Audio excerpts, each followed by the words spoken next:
Hello everybody, I'm almost done reading Middlemarch. I've got about 4% left to go.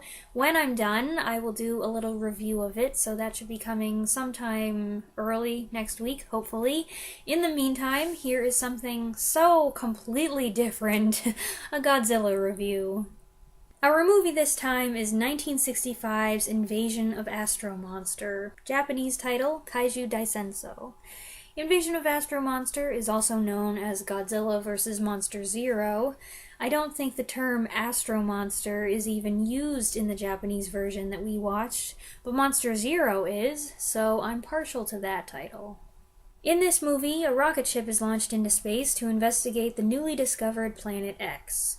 Planet X turns out to be inhabited by a humanoid alien race seeking relief from a threat they call Monster Zero. They want to make a bargain with the Earthmen. Let Planet X borrow Godzilla and Rodan in the hopes that they'll defeat Monster Zero, and in exchange they'll give Earth the cure for cancer. But wait! Does the commander of Planet X have an ulterior motive? And just who or what is Monster Zero? Surprise, it's Ghidra, now dubbed King Ghidra. So, this monster fight is a rematch of sorts, though we're missing Mothra, who was written out of the script due to budgetary limitations.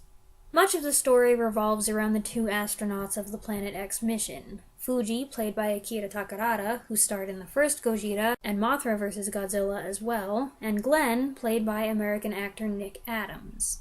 Adams is speaking English, but his lines are dubbed into Japanese. I assume that if you watch the English version, Adams' lines are the only ones not dubbed. Adams' presence in a starring role, as well as a few other plot elements, are due to the fact that this movie was a co-production between Toho and United Productions of America, and producer Henry G. Saperstein had a lot of input.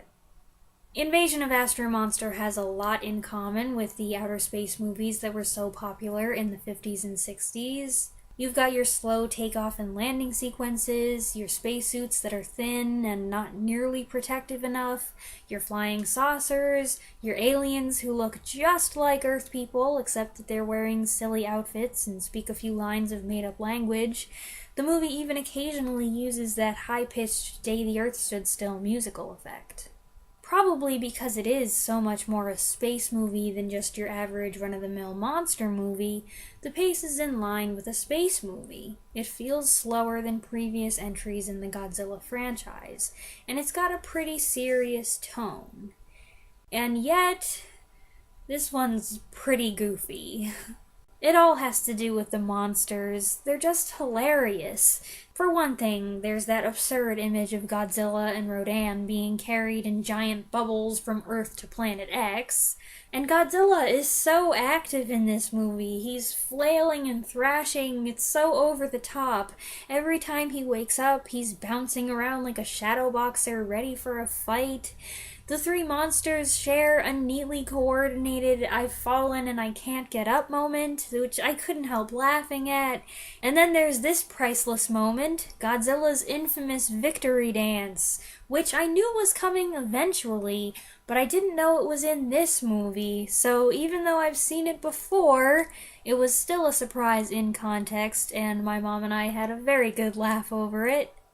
So far, I haven't really minded these movies incorporating some comedy, whether it was intentional or not, but I do sympathize with director Ishiro Honda, who was increasingly disappointed with the direction his movies were being channeled into. He wanted his monsters to be powerful, and the movies they starred in to convey serious ideas and messages, and that's something he certainly achieved with lasting success in the first Godzilla. But he couldn't resist the pressure of budgetary restrictions and a studio drive to market the films to children instead of adults. Hence, Godzilla started to become the good guy, albeit a reluctant, cranky one, and there were more and more silly moments like this being added. From what I understand, Godzilla fans have been somewhat divided over this tonal shift ever since, but we'll get into that a little more as we continue on through the series. Overall, this was a fun movie. I liked it well enough, and it's interesting to see the space-alien dynamic that's unfolding, though I don't know yet how much that will continue to be a factor in the series. I hope you enjoyed this video and that you'll stay tuned for the next one. Next week we'll be doing some non-Godzilla things, but the next Godzilla review should be happening pretty soon because I've already got the next movie, which is Godzilla vs. the Sea Monster.